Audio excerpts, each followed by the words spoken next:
We're now getting close to the end of 2022, which is a great time of the year to start going through all of your credit cards to see which ones you want to keep going forward, which ones you may want to downgrade, or which ones you may want to cancel outright. And I was going through all my cards, I noticed that I canceled 5 American Express cards. So we're going to go through each one of these cards. I'll give you my reasons for why I closed out the accounts, and I'll also tell you why I opened them in the first place. Then towards the end, we'll add up all these annual fees and see how much I'm actually going to be saving going forward by not having all these fees hitting my account every single year. Let's begin with card number 1, which was the American Express Blue Business Cash Card. I originally opened this account in August of 2020 and I closed it in October 2022, so it was open for a little over 2 years. The reason why I applied for the card was to earn the initial welcome offer of $500, and that was broken down into 2 different statement credits. Each one was $250. I also enjoyed the 2% cashback rewards rate. That was again a flat 2%, so independent of any sort of specific categories, and that was valid on up to 50K spend per year, although I did not spend 50 grand on this card. I also liked how the card had a $0 annual fee, so that way the welcome offer plus all the additional cashback I would earn would not be reduced by having to pay a fee on top of that. Now, in terms of why I canceled, well, the first main reason was I prefer to earn 2 membership rewards points per dollar via the BBP or the Blue Business Plus card. I also didn't like the auto redemptions, and I wanted to free up room for a different card. Now, for some clarity around this, the Blue Business Cash, which I canceled, versus the Blue Business Plus, they're both 2x or 2% cards. The Cash earns cash back, and the Blue Business Plus earns membership rewards points. And I personally prefer to earn membership rewards points as I cash them out for cash back via the Schwab Platinum card at a rate of 1.1 cents per point, so a decent value there. But I also have the flexibility to redeem them for travel at even higher rates if I decide to do that. So the points for me tend to have a higher value than just a flat cashback rate. Then for the auto redemptions, this card actually redeems your cash back that you earn every single billing cycle automatically, so you cannot accrue it over time. Therefore, if you earned $1 of cash back or $100 or $1,000 if you're a big spender,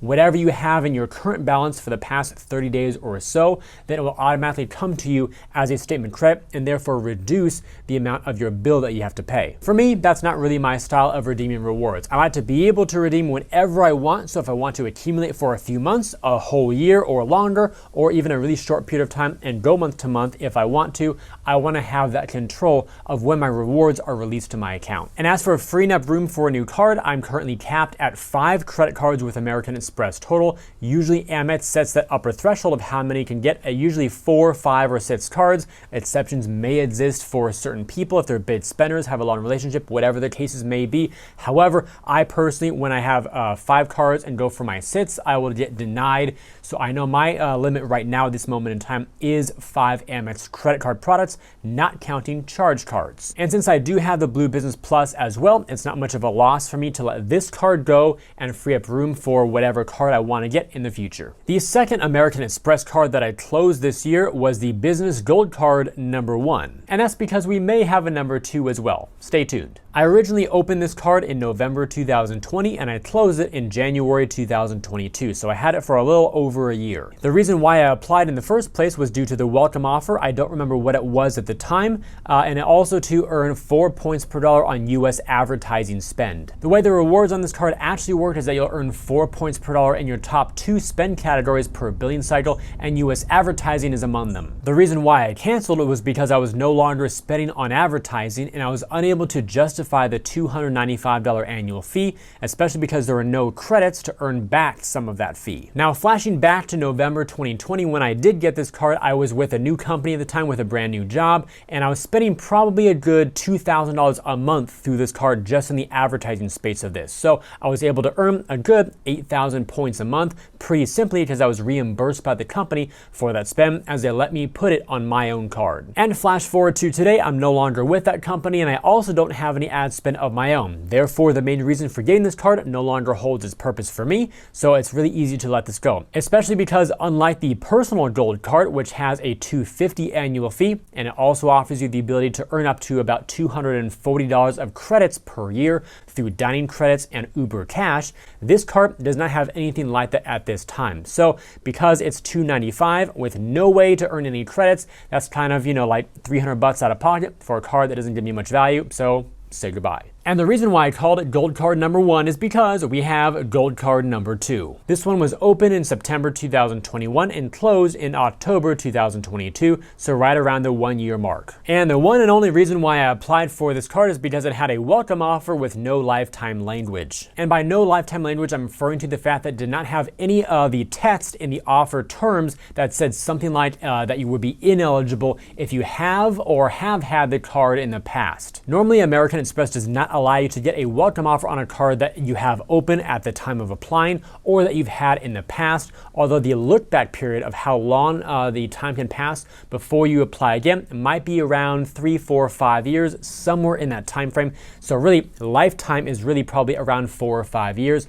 which is when their systems really stop looking back and counting those past cards against you. The reason why I canceled was pretty much the same as the last one, although because the first one was doing the ad spend, this one was just because I was unable to justify that $295 annual fee, as again, it did not have any credits to help me offset it that I found useful. Some people have shared some data points on different blogs and forums around the web that Amex may have been surveying some select amount of customers about potential changes to the business gold card, maybe adding some credits or something like that to help offset the annual fee while also raising the fee a little bit more as well. So that's all still in the rumor stage. I have no substantial evidence to say that for sure this will be happening, but it would not surprise me that Amex would be considering something like this because they've already done it again with their personal gold card in terms of adding those credits and helping consumers justify paying those annual fees. Now on to the fourth card that I canceled. This one was the American Express Business Platinum card. I opened the account in July 2021 and closed it in August 2022,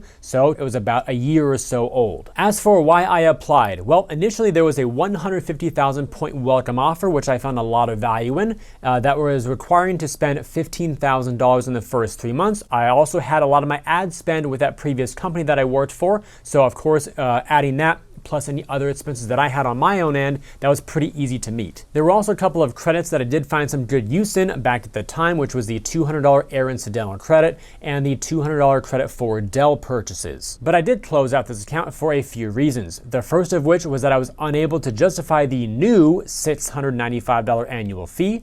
There were also a bunch of new credits added to the card that I personally didn't value.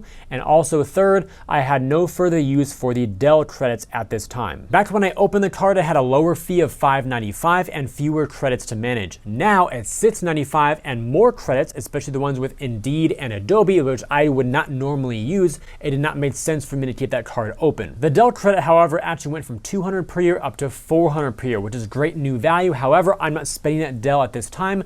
I did buy like a keyboard, a printer, some ink for the printer, and a monitor back in the time when I was using the credit, which was great. But now that I have what I need, I don't have much use for Dell. And the fifth American Express card that I decided to let go of this year was the Personal Platinum card. I opened this account in October 2019 and it was closed in November 2022. The reason why I applied was due to an upgrade offer that I received to earn 50,000 points after spending $3,000 in 3 months. That's because when I first opened this card account, it was a gold card, and then I received that targeted upgrade offer to earn 50,000 points. At the time, the Platinum card had a $550 annual fee, so that bonus alone pretty much offset it. So therefore, all the other credits like the air incidental credit, the Uber credit, the Saks Fifth Avenue credit, all those types of things would just be profit on top of having the fee covered. So for me, I took the upgrade offer without much thought. However, about 3 years later, I found myself unable to justify the new $695 annual fee, and a lot of the new credits that were added, I personally did not find value in. Therefore, I decided to say goodbye to that card. And with all that context in place, I want to make it very clear that American Express still makes some very, very good credit cards, and I still have a lot of open cards with them myself. I've actually been with them since 2013, as you can see from my cards where it says member since 13. I still have a personal platinum card, that's the Schwab edition. I actually still have a business gold card and a business platinum card, just one of each this time. So yes, some of these cards for me were straight out duplicates that I got for the sign-up bonuses, plus the useful credits at the time, also the lower annual fees at the time, plus I was able to earn some referral bonuses by giving my links out to other people. They would use it to get their bonus and get the card and I will get a bonus myself. And I must admit, at this point of my credit journey, I'm really starting to feel some coupon book fatigue. That's particularly true for premium cards overall, and especially with American Express, which have a lot of high fees and a lot of credits that you do have to manage either on a quarterly, monthly, annually, or a semi-annually basis to be able to extract and earn back the value from those annual fees that you pay up front every year. So on the whole, for me, this was a lot about winter/spring cleaning and getting rid of a lot of dead weight that I had in my own card portfolio that I was able to make sense of in the past, back when I didn't mind managing a bunch of benefits with a huge old spreadsheet. But now I really want to simplify what I'm doing and not have to be bogged down with tons of additional work to make the cards work for me. And I must say that saving $695 times 2 per year and $295 also times 2 per year for a grand savings of $1,980 that I will no longer have to pay in annual fees is a very nice thing. And for those of you out there wondering about the impact to my credit score, it was pretty much nothing. The only personal card that I closed out was that personal platinum card. All the others were business card accounts, and Amex business cards do not appear on your personal credit report, therefore they cannot affect your score. So for me, just one of those personal cards being closed, I saw no fluctuation in my score at all, so I'm not worried about it at all. That's one of the benefits of having a robust credit score, plenty of years of credit history, and an overall thick file of multiple accounts. So if I close that one, I have plenty of other cards, many of which are older than that platinum card, to carry me forward and really preserve my score. And with all that said, if you enjoyed today's video and believe it could benefit or at least entertain other people, then please help me get it in front of them by liking this video, subscribing to the channel, and turning on those notifications. Also, check out the links down below in the description area to earn some more cash back when you shop online through Rakuten, to get $25 when you open a new SOFI checking and savings account and deposit just $10 or more, and to view my site with some great credit card offers that I've organized into different categories to help you find the cards that you like best. I thank you all for watching today's video. Hope it brought you some great value as well as some insights about what's going on in the world of Mark Reese. I look forward to seeing you in future videos, and while you're waiting on my next upload, always remember that you are great.